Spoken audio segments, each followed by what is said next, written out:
Biasanya Nabi Shallallahu Alaihi Wasallam i'tikaf 10 hari saja di bulan suci Ramadan. Tapi ada yang aneh tahun itu. Tahun itu dia i'tikaf selama 20 hari 20 malam. Dia tidak keluar dari Masjid Nabawi. Ada yang aneh, karena yang biasanya 10 hari 10 malam. Kalau kita salat di Masjid Nabawi tepat di mihrab, maka di samping mihrab sebelah kiri ada satu tiang bernama Ustuwanatus Sarir. Sampai hari ini masih tertulis Ustuwanatus Sarir. Ustuwana artinya tiang, Sarir tempat tidur. Karena di bawah tiang itu diletakkan tempat tidur Nabi Muhammad sallallahu alaihi wasallam. Disitulah Nabi i'tikaf. Di samping Ustuwanatus Sarir ada namanya Ustuwanatul Haris. Tiang Haris artinya penjaga. Disitulah tegaknya penjaga Nabi, yaitu Sayyidina Ali ibni Abi Thalib radhiyallahu anhu. Di Ustuwanatus Sarir itulah sahabat melihat ketika Nabi terjaga dari tidurnya, bangkit dari berbaringnya, nampak berbekas di pundaknya, yaitu bekas anyaman pelepah korma yang dijadikan sebagai alasnya.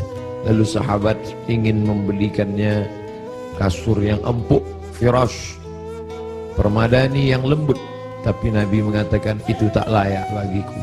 Biarlah aku berada di atas anyaman pelepah korma ini saja, berbekas di pundak kulit yang lembut. Baginda Muhammad sallallahu alaihi wasallam. Betapa malunya kita yang melekatkan tubuh ini di atas kain yang lembut. Di bawah kain lembut itu ada kasur yang tebal. Di bawah kasur yang tebal itu ada lagi alas yang tinggi. Lalu kemudian kita meminta kepada Allah, wa adkhilnal jannata ma'al abrar, masukkan kami ke dalam surga bersama orang-orang baik, bersama Nabi Muhammad sallallahu alaihi wasallam. Sementara dia berbekas pundaknya karena beralaskan alas yang keras, pelepah korma yang dianyam, yang menjadi alas pundaknya yang lembut. Begitulah kehidupan dia. 20 hari 20 malam dia beriktikaf, tidak keluar sama sekali dari Masjid Nabawi.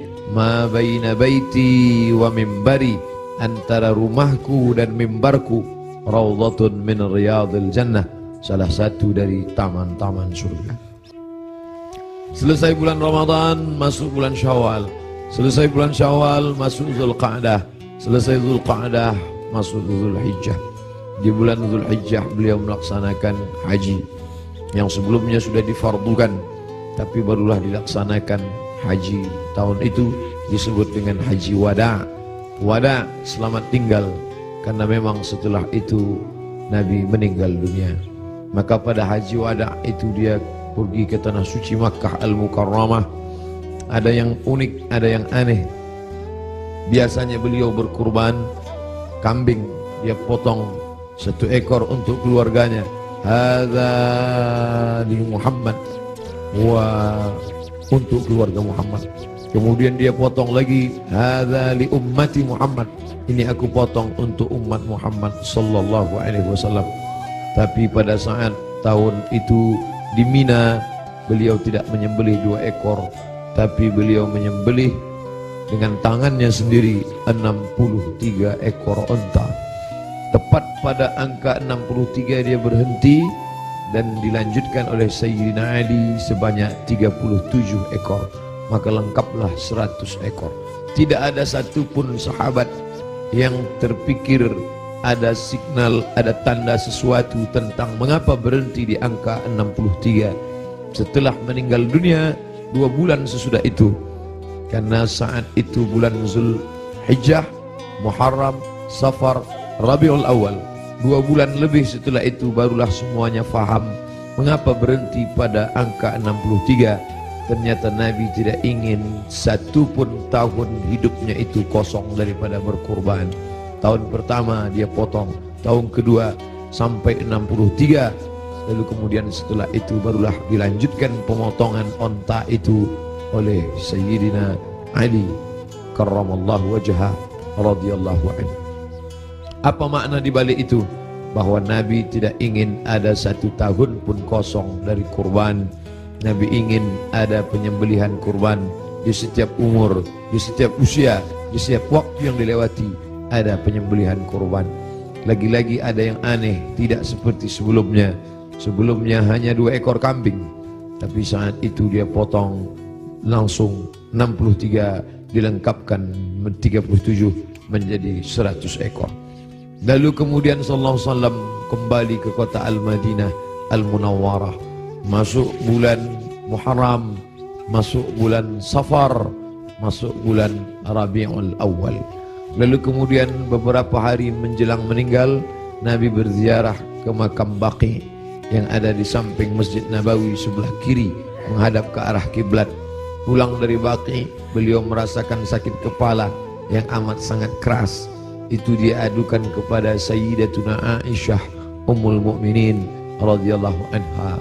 Beliau juga mengadukan bagaimana masih terasa sakit, sisa-sisa tertelan racun yang diberikan seorang perempuan Yahudi dulu beberapa tahun yang lalu, 3 tahun yang lalu, tepatnya di tahun ke-7 ketika orang Khaybar mengundang dia di perkampungan Yahudi Khaybar. Di Madinah ada Yahudi Bani Nadir, ada Yahudi Bani Quraidah, ada Yahudi Bani Qainuqa, ada Yahudi Khaybar. Lalu mereka mengundang Nabi ke Khaybar. Mereka tanya, makanan apa yang paling disukai Nabi? Nabi menjawab, makanan yang paling disukai Nabi adalah kaki kambing bagian depan. Lalu mereka sajikan kaki kambing bagian depan itu, karena itu makanan kesukaan Nabi. Rupanya di bagian depan kaki kambing itulah mereka tanamkan racun yang paling sangat banyak, paling berbahaya. Sahabat Nabi yang mengunyah daging kambing itu langsung meninggal di tempat. Nabi SAW sepakat semua ahli sirah bahwa Nabi memasukkan daging kambing itu ke mulutnya, tapi mereka ikhtilaf tentang menelan. Maka segera Jibril alaihissalam memberitahu bahwa ada racun. Nabi memuntahkannya keluar, tapi ada beberapa tetes air liur masuk ke dalam. Kenapa itu terjadi? Bukankah Allah menjaganya? Bukankah malaikat mendapatkan wahyu, mendapatkan ilham, mendapatkan pesan untuk menjaga Nabi? Kenapa bisa terjadi? Hikmah di balik itu menurut ahli sirah, Allah ingin menyempurnakan nikmat kepada Nabi Muhammad sallallahu alaihi wasallam, bukan hanya sebagai nikmat penutup para nabi dan rasul, tapi juga nikmat sebagai mati sebagai seorang syahid. Dia sudah cukup penutup nabi dan rasul, tapi Allah lengkap, tak ingin hanya sebagai penutup nabi rasul, dia juga meninggal sebagai seorang syahid karena meninggal akibat racun yang tertelan di Khaybar. Aku masih merasakan sisa-sisa racun itu, wahai Aisyah. Lalu kemudian Nabi SAW sempat mengalami kehilangan kesadaran. Lalu sahabat mengambilkan air yang disimpan di dalam khirbah kulit kambing yang dijahit, sampai tidak keluar air dari kulit kambing itu karena ketat jahitannya. Lalu kemudian disiramkan ke wajah Nabi Muhammad SAW. Ketika air itu disiramkan ke wajah Nabi, Nabi pun tersadar. Dan saat Nabi tersadar, apa yang dia inginkan? Biasanya orang kalau sudah pingsan, dia inginkan makanan, dia inginkan kenikmatan, dia inginkan sesuatu. Tapi Nabi SAW menginginkan sholat berjamaah, dibawa ke Masjid Nabawi. Tapi saat itu keadaannya lemah, kakinya terseret, dia dipapah oleh sahabat Nabi, oleh Sayyidina Ali radhiyallahu an bersama Fadl ibnu Abbas. Satu di sebelah kiri, satu di sebelah kanan. Mereka memegang tangan Nabi, kedua tangan Nabi di pundak Ali dan Fadl. Kedua ini adalah saudara, seperti saudara kandung. Nabi anak tunggal sendirian. Dia tidak punya saudara kandung, tapi ayahnya punya saudara kandung. Ayah Nabi bernama Abdullah. Abdullah punya saudara bernama Abbas. Abbas punya anak laki-laki, itulah dia Fadl bin Abbas. Abdullah punya saudara kandung bernama Abu Talib. Abu Talib punya anak laki-laki bernama Ali. ayah mereka adik-beradik kandung. Abdullah, Abbas, Abu Talib. Abu Talib punya anak Ali, Abdullah punya anak Muhammad, Abbas punya anak Fadl. Ketiga anak laki-laki ini bersaudara kandung, satu nasab dengan datuk mereka Abdul Muttalib. Abdul Muttalib anak Hashim, Hashim anak Abdi Manaf, Abdi Manaf anak Qusay, keturunan Kilab Lu'ay Fihir, cucu cicit daripada Ismail, anak kandung Ibrahim alaihissalam. Maka pada saat itu saudara yang seperti kandung ini memapah Nabi, membawa ke Masjid Nabawi. Nabi tetap tidak meninggalkan salat berjamaah. Sampai pada akhirnya beliau tidak lagi sanggup mampu untuk membimbing salat berjamaah, maka beliau minta Sayyidina Abu Bakr As-Siddiq radhiyallahu an untuk membimbing salat berjamaah. Itulah muncul ijtihad sahabat. Mengapa yang menjadi khalifah setelah Nabi itu Abu Bakar? Kenapa bukan Umar? Karena ada signal seperti semacam pemberitahuan secara rahasia bahwa setelah Nabi meninggal, kepemimpinan akan jatuh pada Abu Bakar Siddiq. Karena imamah ada dua, imamatun sughra, imam kecil, imam salat, imamatun kubra, imam besar, pemimpin negeri. Kalau sudah imam kecil, pemimpin salat, menunjukkan tanda itu juga menjadi imam besar, imam pemimpin negeri.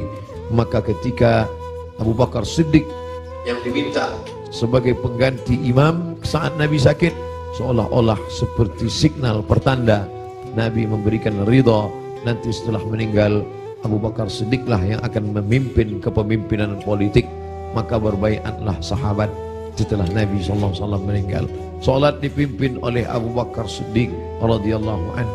Sahabat menunggu, Nabi tak juga keluar. Ternyata signal itu diberikan kepada Abu Bakar. Abu Bakarlah yang memimpin salat. Sampai akhirnya pada suatu ketika Nabi membuka tirai jendela dari samping kamarnya. Kamarnya bersama Aisyah yang langsung tembus ke Masjid Nabawi. Sahabat sudah tegak berdiri. Sahabat menunggu bahwa akan dipimpin oleh Nabi. Tapi mereka faham Nabi tidak dapat berjalan. Nabi tetap berada di kamarnya.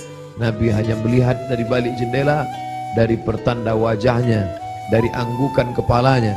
Sadarlah mereka bahwa Nabi memberikan signal, salatlah bersama Abu Bakar Siddiq. Nabi tetap berada di kamarnya karena dia tidak bisa ikut serta bersama para sahabat yang akan melaksanakan salat. Lalu kemudian dibawa oleh Fadl dan Abu Bakar, dibawa oleh Fadl dan Ali, diberikan kekuatan oleh Allah Subhanahu wa taala. Nabi naik ke atas mimbar tepat pada hari Rabu. Hari Rabu terakhir, Kamis, Jumat, Sabtu, Ahad, Senin, 5 hari menjelang meninggal. Nabi naik ke atas mimbar. Sampai di atas mimbar, apa kata Nabi sallallahu alaihi wasallam? Man kuntu jalattu lahu dhahran. Siapa yang pundaknya pernah aku cambuk, saat aku mencambuk onta, lalu ujung cambuk itu terkena pundaknya karena dia berada di balik onta, di balik kuda, di balik keledai, di balik bukit, terkena ujung cambuk itu. Lalu dia merasa sakit hati, tapi dia tidak mau menuntut karena dia segan, karena aku seorang nabi. Man kuntu jalattu lahu dhahran. Siapa yang pundaknya pernah aku cambuk, hadza dhahri, ini pundakku, ini pundak Muhammad. Falyastaqid minhu, silakan balas. Sahabat semua terdiam. Sahabat tahu masa-masa perpisahan itu pasti akan datang. Nabi minta maaf. Siapa yang kulitnya pernah aku sakiti, ini pundakku, silakan balas. Semua sahabat terdiam. Man kuntu syatamtu lahu irdan. Siapa yang pernah cakapku kasar, menyinggung perasaannya. Man kuntu syatamtu lahu irdan. Siapa yang pernah aku caci maki, andai datang keluar kata-kata kasar dari lidahku, lalu kemudian hatinya tersinggung, hadza irdi, ini harga diri Muhammad.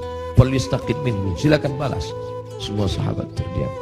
Tak ada sahabat yang ingin membalas. Mereka mengikhlaskan semua.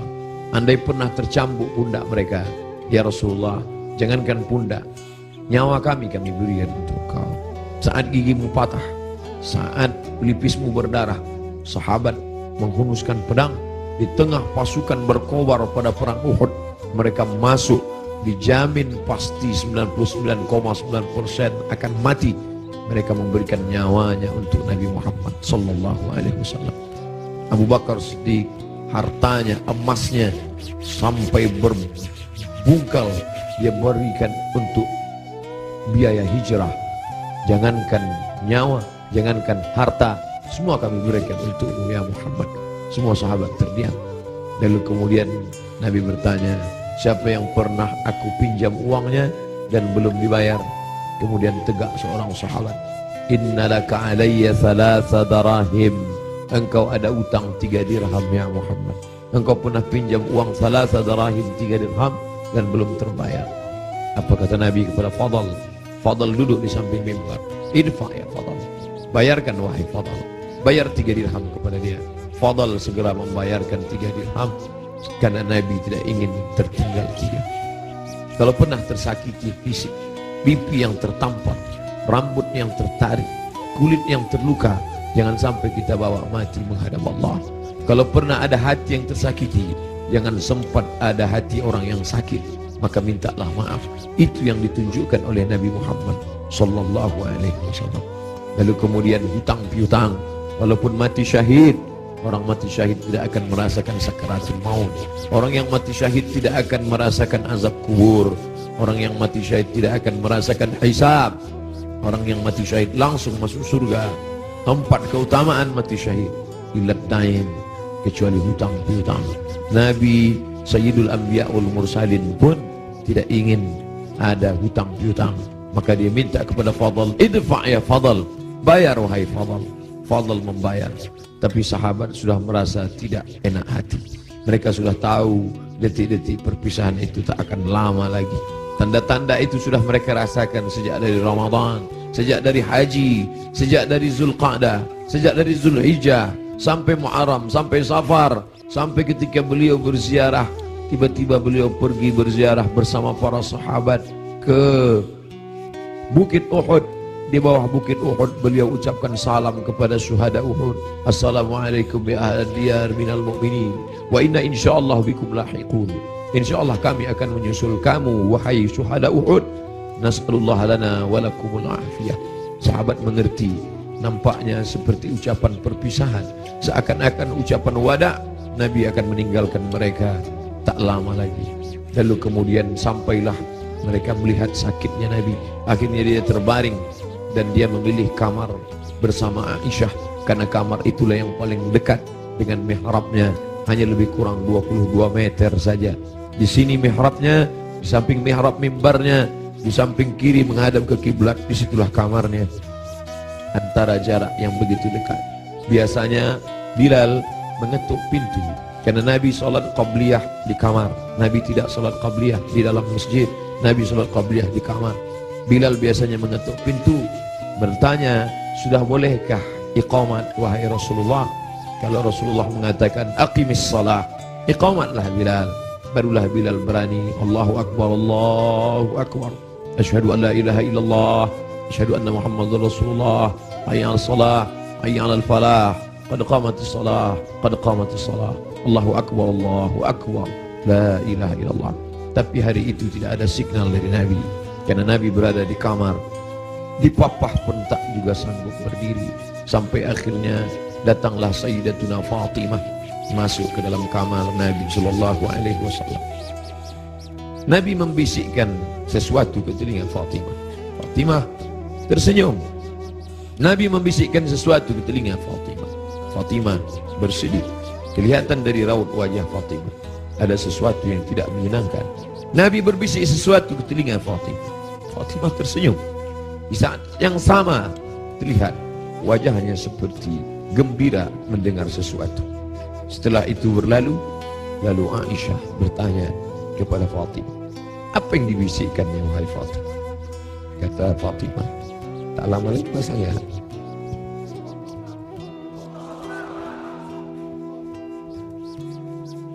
Tak lama lagi masanya aku akan menghadap Allah SWT. Inilah masa-masa terakhir. Aku akan bersama dengan kalian. Kenapa Fatimah tersenyum?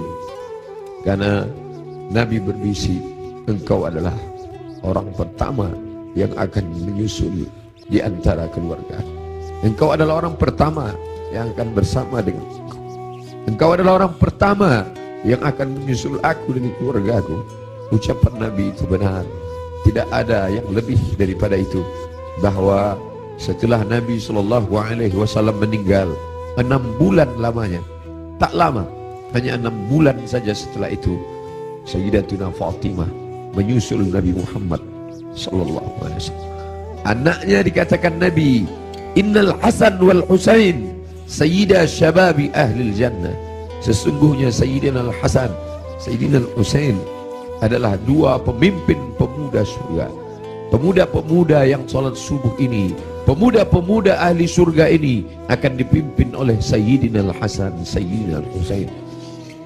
Fatimah Sayyidatu Nisa'i Ahlil Jannah, perempuan-perempuan yang hadir di majlis ilmu ini, perempuan-perempuan salihah yang hidup bersama kita saat ini. Mereka akan masuk surga dipimpin oleh Sayyidatu Nisa'i Ahlil Jannah, yaitu Khadijah, yaitu Sayyidatuna Fatimah, buah pernikahan Nabi dari Sayyidatuna Khadijah Al-Kubra. Itu yang membuat Fatimah tersenyum. Bagaimana rasanya ketika kebahagiaan bersatu dengan kesedihan? Satu sisi merasa bersedih karena akan berpisah dengan Nabi, tapi ternyata perpisahan itu tidak lama, Fatimah. Perpisahan itu tidak lama, Fatimah. Hanya sekedar 6 bulan saja. Setelah itu engkau akan menyusul. Engkau akan menyusul. Allahumma salli ala Sayyidina Muhammad. Allahumma salli ala Sayyidina Muhammad. 14 abad yang lalu kisah itu terjadi. Tapi seakan-akan kita bersama dalam ruangan itu, bersama Aisyah, bersama Fatimah. Mudah-mudahan kesusahan kita ini akan membuat kita dekat dengan Nabi SAW. Tidak ada yang bisa menguatkan jiwa kita selain daripada takbir Allahu Akbar. Jangan biarkan jiwa ini larut bersama kesedihan. Tidak layak untuk sedih, karena orang-orang beriman dia mesti kuat. Allah bersama dia, Rasulullah SAW selalu bersama dia. Kita tetap berselawat, kita tetap agungkan Allah. Mengapa kita mesti rapuh? Mengapa kita mesti bersedih? Orang beriman itu, ala inna awliya Allah, ketahuilah wali-wali Allah, orang-orang yang menolong agama Allah, la khawfun alaihim walahum yahzanun. Tak ada takut dalam hati mereka, tak ada takut dalam jiwa mereka. Walahum yahzanun, mereka tidak bersedih hati.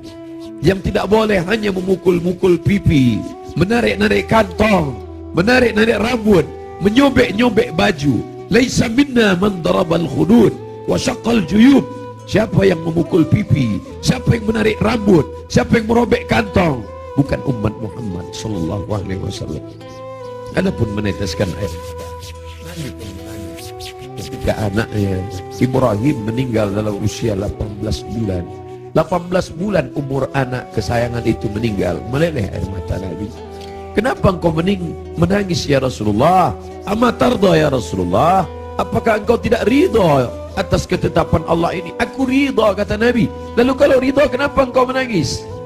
Ungkapan kasih sayang. Air mata ungkapan kasih sayang. Kita bukan marah kepada Allah, kita bukan tidak senang. Ini bukan niyaha, ini bukan ratapan, ini bukan majelis ratapan. Ratapan adalah sumpah serapah. Mengapa anakku yang meninggal? Mengapa menantuku yang meninggal? Mengapa suamiku yang meninggal? Kita tidak meratap. Majelis ratapan dicela, dimurkai oleh Allah dan Rasulullah. Kita tidak meratap. Ini air mata kesedihan, ini air mata kasih sayang. Selama mulut tidak menyumpah serapah. Da'hunna, kata Nabi.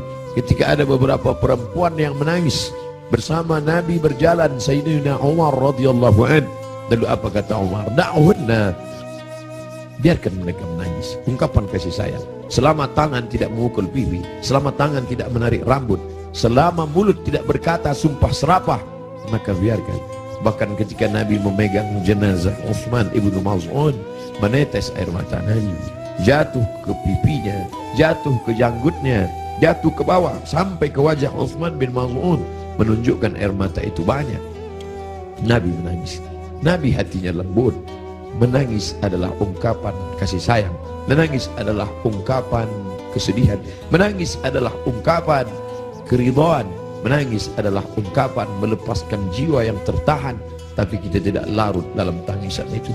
Nabi berbaring lalu kemudian ditutupi wajahnya, ditutupi dengan kain, tapi perlahan dia bukakan sampai akhirnya tangan itu tidak bisa bergerak.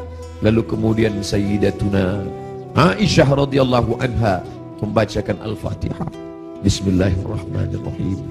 Alhamdulillahirabbil alamin. Ar-Rahmanir-Rahim. Maliki yaumiddin. Iyyaka na'budu wa iyyaka nasta'in. Ihdinas siratal mustaqim. Shiratal ladzina an'amta 'alaihim ghairil maghdubi 'alaihim waladdallin. Amin. Dibacakannya qul huwallahu. Bismillahirrahmanirrahim. Qul huwallahu ahadun Allahus samad. Lam yalid wa lam yulad wa lam yakul lahu kufuwan ahad. Qul huwallahu ahadun Allahus samad. Lam yalid wa lam yulad wa lam yakul lahu kufuwan ahad.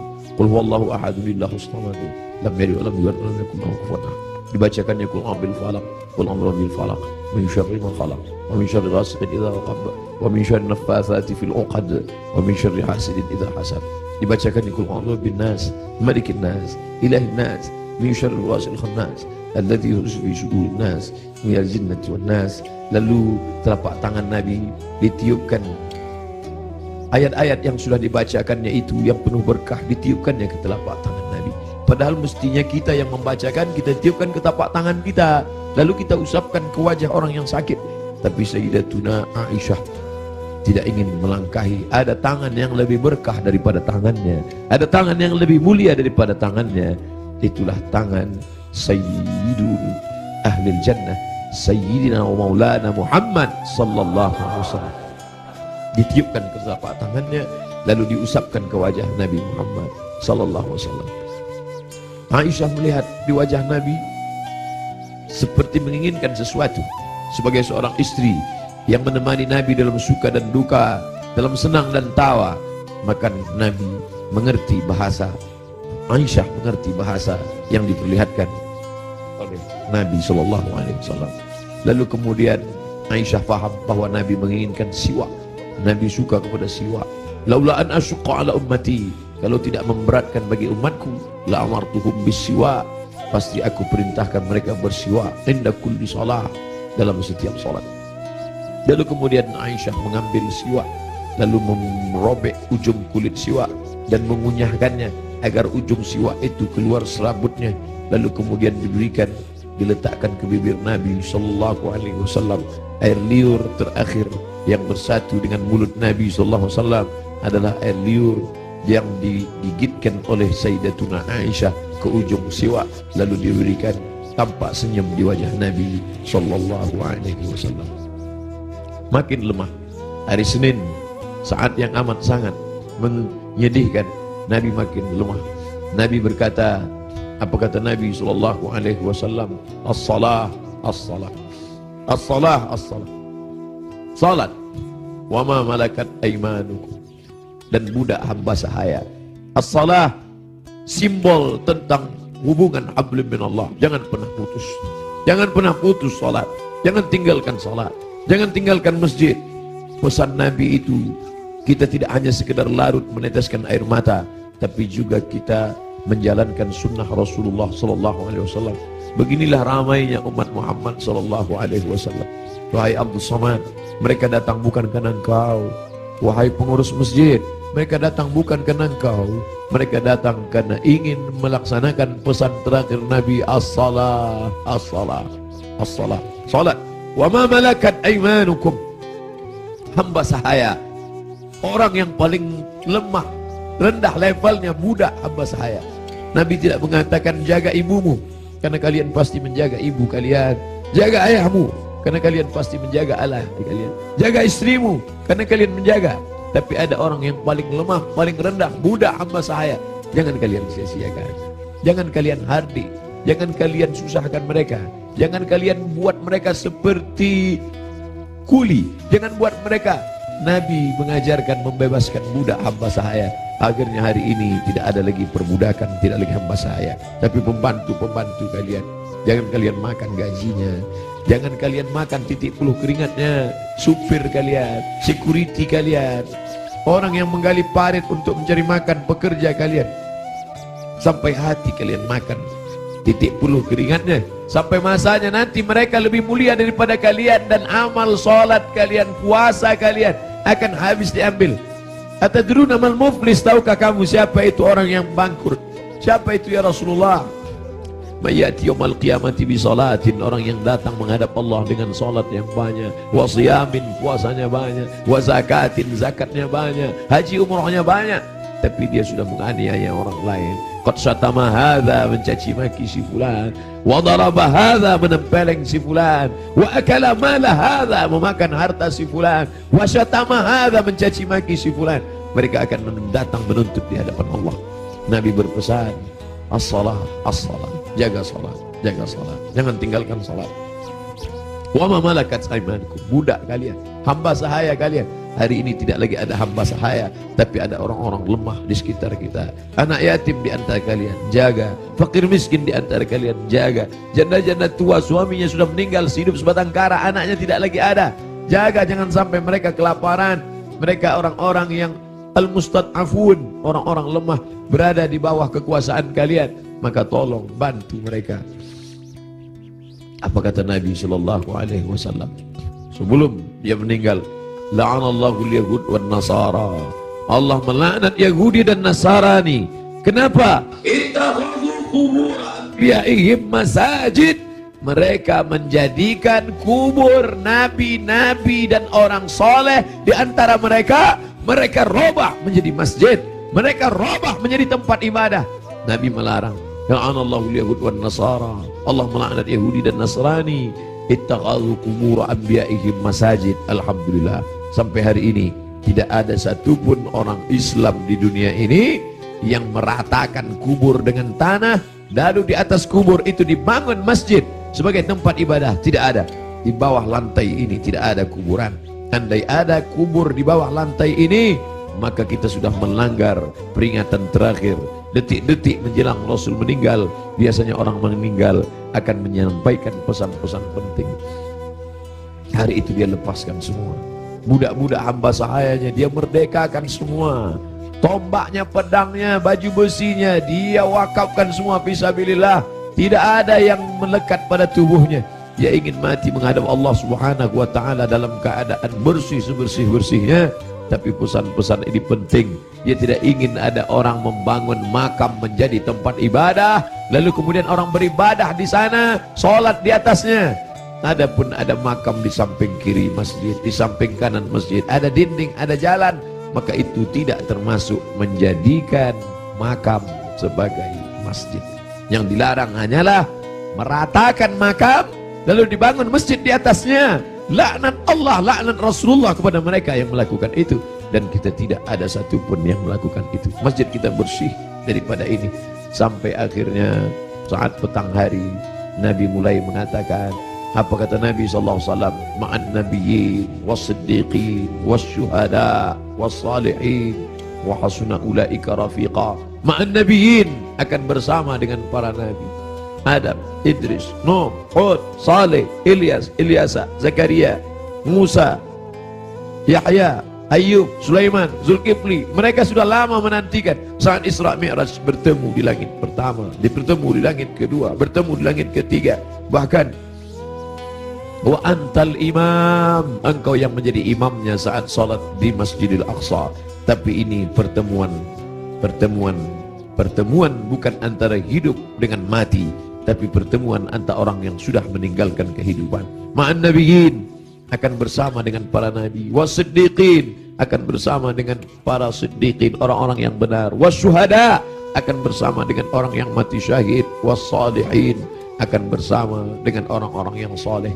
Wa hasuna ulaika rafiqa, mereka itulah sebaik-baik teman. Kalian sahabat-sahabat, kalian adalah orang-orang baik, tapi aku akan bertemu dengan orang yang lebih baik. Siapa dia? Para nabi, was-siddiqin, was-syuhada, was-salihin. Puncaknya kalimat panjang itu tak lagi keluar dari mulut Nabi, tapi mengatakan Allahumma birrafiqil a'la, akan bersama dengan Allah yang maha tinggi. Tidak ada lagi. Tadi bersama sahabat, bersama istri, bersama anak, bersama Sayyidatuna Fatimah, bersama Sayyidatuna Aisyah, tapi hari ini sudah lebih tinggi lagi, bersama para nabi, bersama siddiqin, bersama syuhada, bersama salihin. Tapi setelah itu hanya tinggal satu, Allahumma birrafiqil a'la, bersama Allah Subhanahu wa taala. Nampak perlahan roh itu keluar dari jasad Nabi SAW. di kamar yang agung dan mulia, di tempat yang mulia. Antara kamar itu dan mimbar, ma baina baiti wa mimbari raudhatun min riyadil jannah. Meninggallah Nabi Muhammad sallallahu alaihi wasallam. Inna lillahi wa inna ilaihi raji'un. Sampai berita itu kepada sahabat. Ada sahabat yang tak tahan, maka tersedak sampai ke kerongkongan. Tapi berita itu sampai kepada Sayyidina Umar bin Khattab. Umar orang yang amat sangat hebat.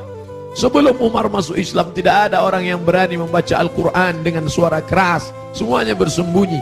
Tapi begitu Umar masuk Islam, orang berani. Begitu juga respon kepada Umar. Begitu sampai berita kepada Umar, wahai Umar, Nabi Muhammad SAW sudah meninggal, wahai Umar. Umar mencabut pedangnya. Man qala inna Muhammadan qad mata. Siapa yang mengatakan Muhammad mati, akan aku pancung kepalanya, kata Umar. Siapa yang berani mengatakan Muhammad mati, akan aku pancung kepalanya, kata Umar. Saat itu datang Abu Bakar Siddiq. Datang Abu Bakar Siddiq membacakan ayat, wa ma Muhammadun illa rasul. Wa ma Muhammadun illa rasul. Muhammad bukan Tuhan. Muhammad hanyalah seorang rasul. Qad khalat min qablihi rusul. Sebelum dia dulu sudah ada rasul-rasul. Ada Adam, Adam meninggal. Ada Idris, Idris meninggal. Ada Nuh, Nuh meninggal. Ada Ayub, Ayub meninggal. Ada Zulkifli meninggal. Ada Musa, Musa meninggal. Ada Harun, Harun meninggal. Qad khalat min qablihi rusul afa immata, kalau dia meninggal, au qutila, atau dia dibunuh orang, inqalabatum ala a'qabikum, apakah kalian akan meninggalkan agama ini? Apakah kalian akan murtad? Begitu mendengar ayat itu, padahal Umar bin Khattab hafal Quran, padahal Umar bin Khattab termasuk 40 sahabat kutabul wahyi, penulis wahyu. Tidak hafalkah dia ayat itu? Dia hafal Quran, dia penulis wahyu. Tapi kenapa ketika pukulan berat itu datang, lupa, hilang ayat itu dari kepalanya? Maka kita pun begitu dalam hidup ini. Kadang ketika pukulan berat itu datang, kita perlu sahabat, kita perlu teman-teman. Saat ini Abdul Somad yang mengingatkan, saat ini Abdul Somad yang membacakan. Tapi sampai masanya pukulan berat itu datang bertubi, Abdul Somad pun lupa. Siapa yang akan mengingatkan dia? Ada sahabat-sahabat, sahabat-sahabat dakwah semua. Abdul Somad bukan guru, Abdul Somad bukan imam, Abdul Somad bukan syekh, Abdul Somad bukan habib. Abdul Somad hanyalah seorang sahabat dakwah yang saling mengingatkan, watawasau bil haq, watawasau bis sabr. Hari ini aku mengingatkan engkau, tapi besok aku boleh lupa, besok aku boleh lalai. Kalian yang akan mengingatkan. Ustaz Somad dulu yang ceramah tentang ini, Ustaz Somad dulu yang kenapa engkau lupa Ustaz? Hari ini subuh ini yang penuh berkah. Allah mabarik li ummati fi bukuriha. Ya Allah berkahi umatku ini pada waktu pagi, pada waktu subuh. Lalu kemudian berita itu sampai kepada Umar. Umar tak dapat menguasai jiwanya. Ternyata cinta mengalahkan ayat. Ternyata cinta mengalahkan semuanya. Tapi ada orang tua yang santun membuat pedang itu terjatuh. Bagaimana dengan sahabat yang lain? Bilal tidak sanggup tinggal di kota Al-Madinah Al-Munawwarah. Bagaimana mungkin dia bisa sanggup tinggal di sana? Setiap subuh dia akan mengetuk pintu itu. Dan mulai besok Selasa, kalau dia ketuk pintu itu tidak ada lagi yang keluar dari kita. Bagaimana mungkin dia sanggup tinggal di sana? Dia tinggalkan kota Madinah.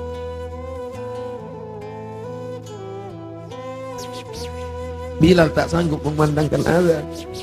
Bilal pergi ke negeri Syam. Dia tinggalkan kota Al-Madinah Al-Munawwarah. Dia pergi ke negeri Syam. Sampai akhirnya Anas bin Malik pergi pindah ke Basrah. Anas bin Malik sahabat yang terakhir meninggal di Basrah tahun 93 tahun 94 Hijrah. Mereka tidak sanggup. Mereka tidak sanggup tinggal di sana. Sebagian sahabat menetap karena kekuatan iman, kekuatan cinta. Tapi sebagian sahabat juga harus menghindar jauh karena kerinduan yang begitu mendalam. Sampai akhirnya Bilal tetap menetap di sana.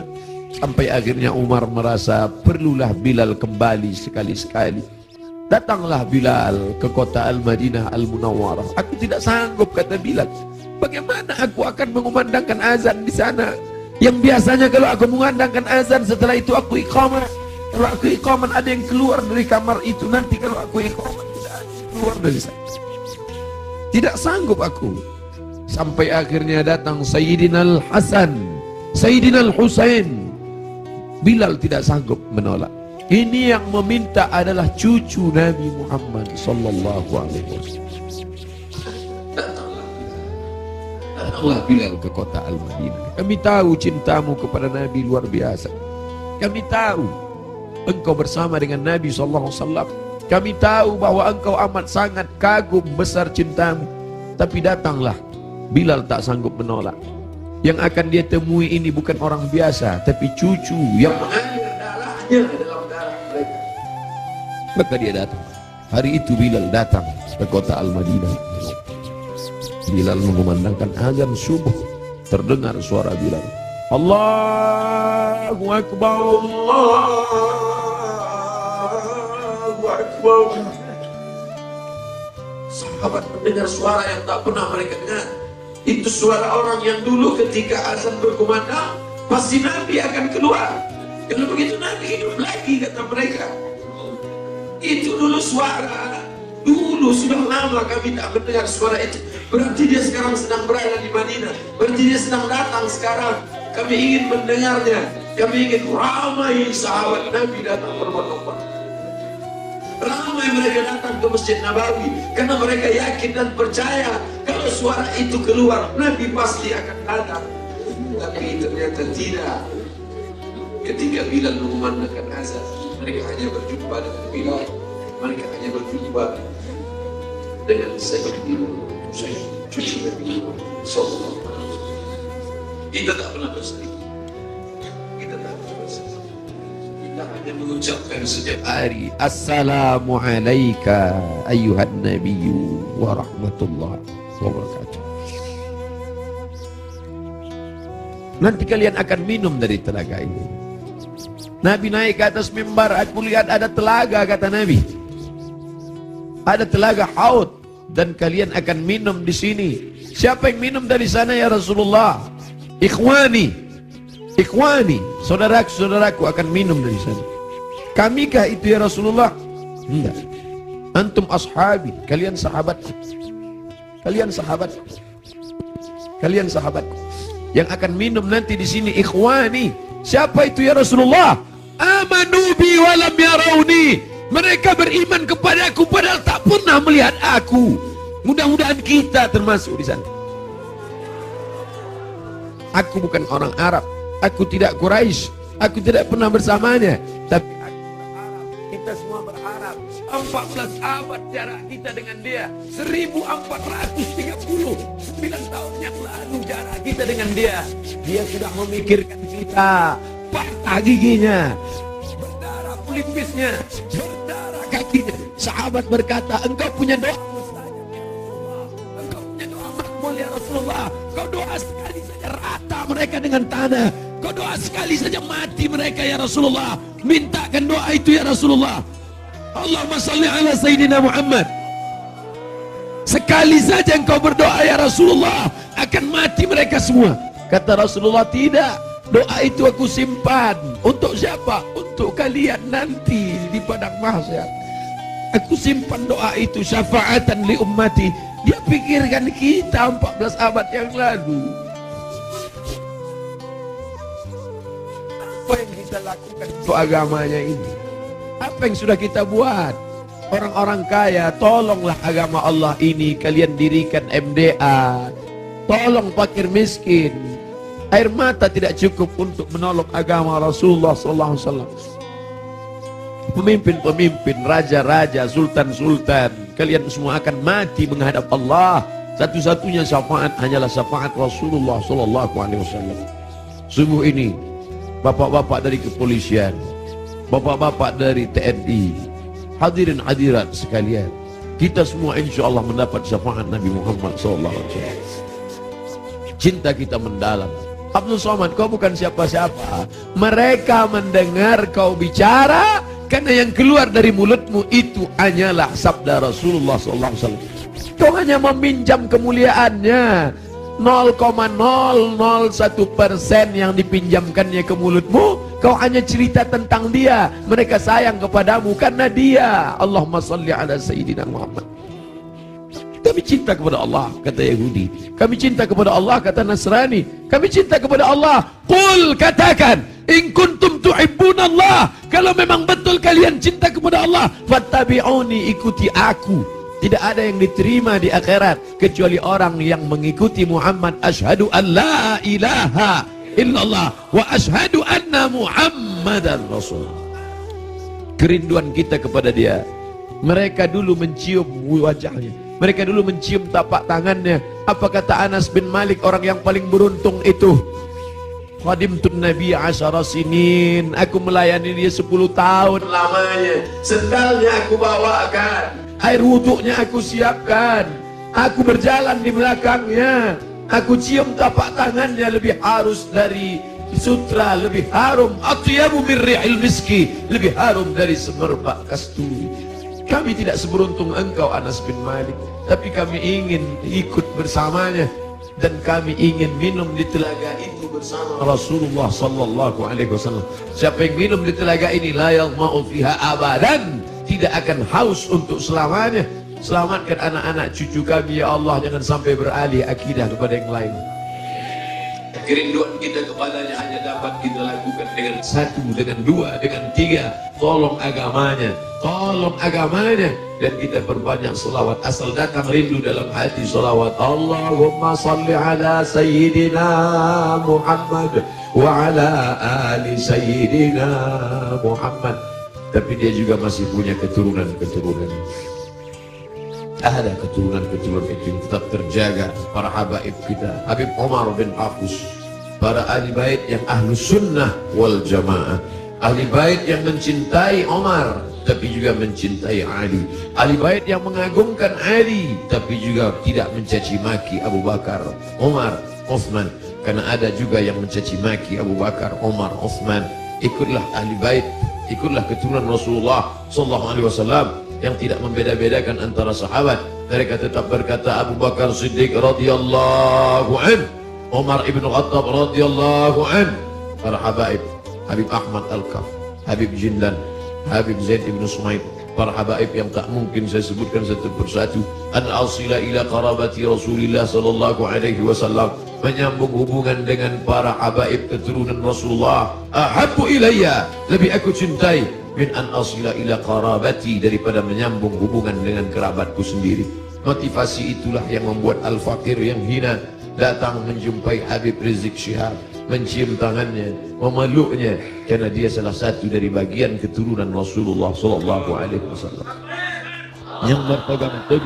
yang berpegang teguh kepada ahlu sunnah wal jamaah. Kita muliakan mereka bukan hanya sekedar darahnya mengalir dalam darah mereka, darah Nabi ada dalam darah mereka, tapi juga karena mereka memperjuangkan syariat datuk mereka. Kita ikut bersama mereka. Yang kita inginkan adalah kita semua bersama, anak, istri, keturunan, cucu, cicit, sahabat, kerabat, jamaah, bersama dengan Nabi Muhammad sallallahu alaihi wasallam.